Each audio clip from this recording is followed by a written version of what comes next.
Buenas, queridos alumnos, ¿cómo estamos? Nos encontramos una vez más en esta edición de la materia Realidad Nacional y Regional, en esta clase número 2, en donde estaremos desarrollando, ya a partir de lo que vimos, la Constitución Nacional y adentrándonos un poquitito en nuestra Carta Magna, estaremos mirando un poquitito lo que es el sistema de gobierno, poderes del Estado y la organización política y administrativa del Paraguay, siguiendo un poquitito con la estructura de nuestro programa de estudios. Nombre oficial de nuestra querida República del Paraguay.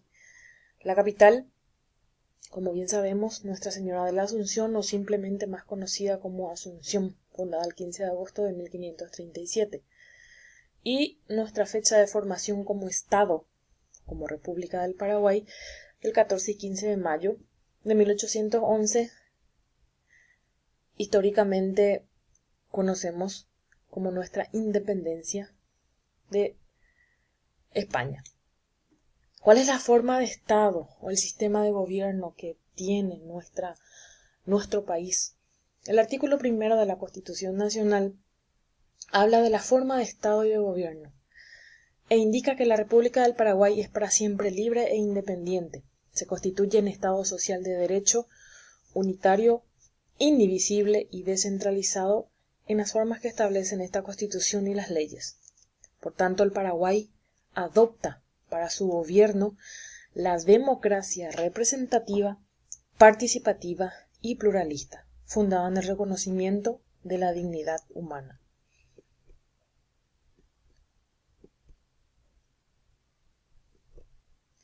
El gobierno estará integrado por los poderes legislativo, ejecutivo y judicial. Este es en un contexto general de cómo estarán estructurado o cómo está estructurado nuestro gobierno, en un sistema basado en la independencia, el equilibrio, la coordinación y el control recíproco entre las ramas respectivas.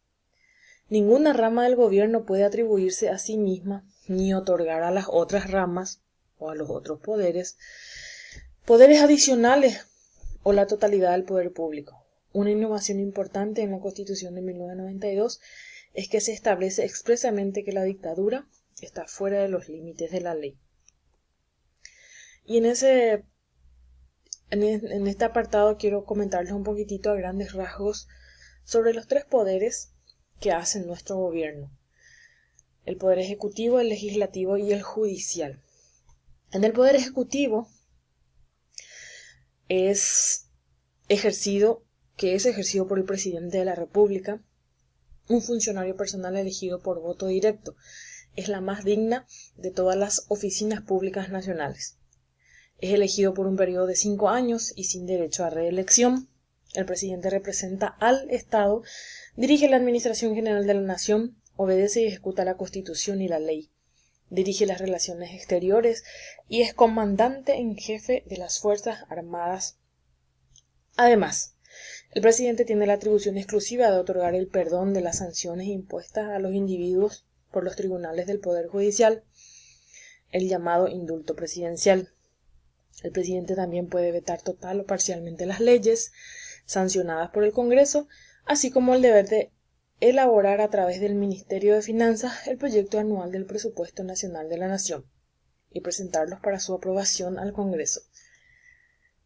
Estas son algunas de las atribuciones del Poder Ejecutivo, en este caso, que recae íntegramente sobre el presidente de la República y un vicepresidente. La Constitución de 1992, como decía, incorpora la figura del vicepresidente, quien en caso de impedimento o ausencia temporal del presidente o también en caso de vacante definitiva de la oficina presidencial, sustituye al presidente con todas las atribuciones de la oficina. El presidente y vicepresidente son elegidos unidos y directamente por el pueblo en mayoría simple de votos en elecciones generales.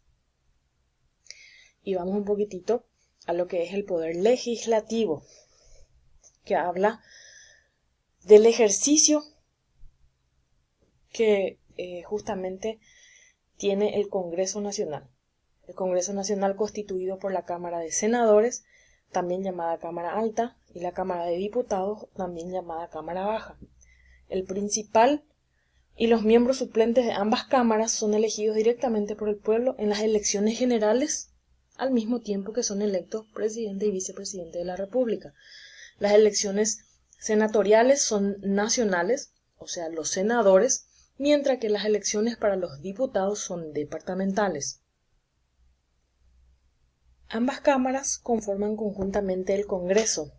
Entre sus funciones están recibir juramentos del presidente, vicepresidente y miembros de la Corte Suprema de Justicia y de los ministros de la Corte Suprema de Justicia. Así también el de conceder o rechazar la autoridad del presidente en ciertos casos y recibir el jefe de los estados o gobiernos, entre otras funciones. El presidente de la Cámara de Senadores y el presidente de la Cámara de Diputados presiden las reuniones del Congreso como presidente y vicepresidente respectivamente. Esa es la fusión de lo que serían los diputados y senadores, llamado Congreso Nacional. Y en este caso vamos a dividir un poquitito a ambos y comentarles primeramente lo que sería la Cámara de Diputados. Se basa en la representación de las divisiones políticas departamentales del Paraguay. Está formado por un mínimo de 80 miembros principales y un número igual de sustitutos o suplentes. Son electos directamente por el pueblo en los colegios electorales departamentales. Asunción, la capital, constituye un colegio electoral con representación, así también el Alto Paraná y los otros departamentos. Los departamentos están representados por al menos un diputado principal y un suplente, de acuerdo con la población electoral de cada departamento, y antes de cada elección, el Tribunal Superior de Justicia establece justamente el número de escaños asignados a cada departamento. La Cámara de Diputados tiene la facultad exclusiva de presentar proyectos de leyes departamentales y municipales, designar o proponer a magistrados y funcionarios y aceptar la intervención de los gobiernos departamentales, entre otros, están sus atribuciones. La Cámara de Senadores está compuesta por al menos 40 miembros principales y 30 miembros suplentes, electos directamente por el pueblo en un solo distrito electoral nacional. La Cámara de Senadores está facultada exclusivamente para presentar proyectos de ley sobre la ratificación de tratados y acuerdos internacionales, para aprobar promociones para miembros de las Fuerzas Armadas y la Policía Nacional, también aprobar la designación de embajadores y ministros plenipotenciarios en el extranjero, aprobar la designación del presidente y los directores del Banco Central del Paraguay, entre otros deberes y atribuciones. Y así llegamos al tercer poder, que es el poder judicial en el Paraguay. Este poder es el responsable de salvaguardar la Constitución Nacional al interpretarla, cumplirla y asegurar su cumplimiento. También es responsable de la administración de la justicia. Sin embargo, es importante señalar que los poderes ejecutivo y legislativo también tienen estas atribuciones relacionadas con el cumplimiento de la ley, creando una situación en la que la policía y el sistema penitenciario responden ante dos ramas del gobierno. En casos de conflictos jurisdiccionales, la sucursal que administra las instituciones públicas tiene jurisdicción. Sin embargo, el artículo 248 de la Constitución Nacional garantiza la independencia del Poder Judicial, indicando que los miembros de otras ramas y otros funcionarios no pueden asumir poderes judiciales no expresamente establecidas por la Constitución.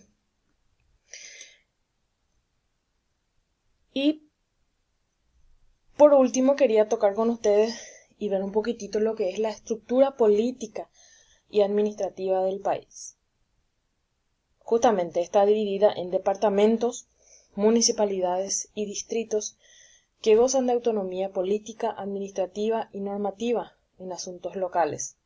También disfrutan de la autonomía autárquica en asuntos relacionados con la recolección e inversión de sus recursos dentro de las limitaciones constitucionales. La ciudad de Asunción es la capital y la sede de las 3 ramas del gobierno. Es un municipio independiente de los otros 17 departamentos. Cada departamento, en este caso, que compone la República del Paraguay, tiene un gobernador que representa al Poder Ejecutivo, por así decirlo, en la ejecución de la política nacional y una asamblea departamental quienes son justamente la Junta Departamental. Estos son elegidos por un voto directo de los ciudadanos dentro de cada departamento respectivo, en coincidencia con las elecciones generales. Estas autoridades fueron creadas por la última constitución vigente, la de 1992.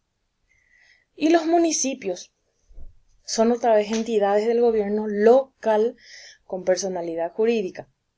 Tienen autonomía política, administrativa y normativa, así como autonomía autárquica en la recolección e inversión de sus recursos. El gobierno municipal está encabezado, por así llamarlo, de una manera, por un alcalde, que sería en este caso el intendente, y una asamblea municipal, y es elegido por votación directa. Una innovación importante en la Constitución del 92 es que establece que el 70% del impuesto a la renta inmobiliaria permanece en cada municipio, o sea que para cada municipalidad, y el 15% va al departamento respectivo, al departamento al Alto Paraná en este caso, y el 15% restante se distribuye entre los municipios con los ingresos más bajos.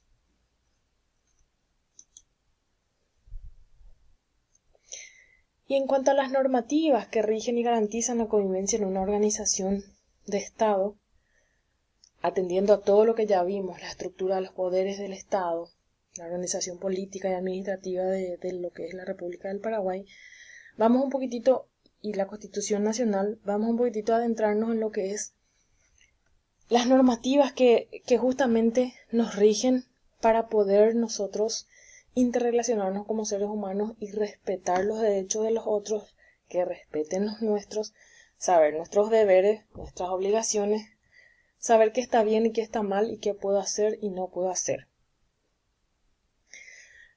En cuestiones de interpretación de leyes es mayormente aceptado en doctrina la teoría del eminente jurista Hans Kelsen, que ya habíamos visto en la primera clase, que estableció justamente la figura de una pirámide de prelación de las normas, por lo que se sostiene la jerarquía o el rango de leyes de acuerdo a su naturaleza, y en concordancia con eso, nuestra estructura legal tiene a la Constitución Nacional como norma suprema, porque está por encima de todas las otras, y fundamental porque de ella derivan todas las demás, o sea que se desprenden todas las otras leyes. Le siguen los tratados y convenios y acuerdos internacionales y otras disposiciones jurídicas de inferior jerarquía. De allí partimos para lo que sería una serie de normativas que nos rigen como paraguayos, a los efectos de garantizar la convivencia dentro de un Estado de Derecho y resguardar los mismos en todos los ámbitos. Y nada más por así citar, porque son bastante extensas y muy complejas, pero es bueno conocer y saber miles y miles o cientos de leyes que tenemos. Siempre estamos escuchando o viendo, acá puse una listita nada más de lo que por A o B motivo en algún momento de nuestras vidas nos tocó vivir, o a alguien cercano, o leemos o escuchamos. No a profundidad como algunos colegas míos que yo sé que son compañeros de ustedes, que estudiaron a profundidad estas leyes y conocen un poquitito más, ¿verdad? Pero es bueno conocer y saber y de repente adentrarnos al mismo para poder resguardar justamente o tener un argumento legal cuando estamos pasando por alguna situación. Está la ley 1680 del Código de la Niñez y la Adolescencia. Así también tenemos un código laboral, un código civil, un código penal, de educación inclusiva, de protección a la maternidad, de apoyo a la lactancia. A grandes rasgos nomás les comento. Una nuevita que es la que nos rige ahora, hace un tiempito, en toda esta cuarentena y compañía, que es la declaración de estado de emergencia en todo el territorio de la República. Es una ley también, justamente por eso que existen cosas que puedo hacer, las que no puedo hacer, y consecuencias que me acarrea cuando una ley es así. Y para conocimiento de todos ustedes quienes eligieron esta profesión, la ley 6293, ley del ejercicio profesional de la psicología en el Paraguay. Les invito a que conozcan y puedan adentrarse a conocer estas leyes y estaré atenta a cualquier consulta que quieran realizar en cuanto a las tareas. Éxitos.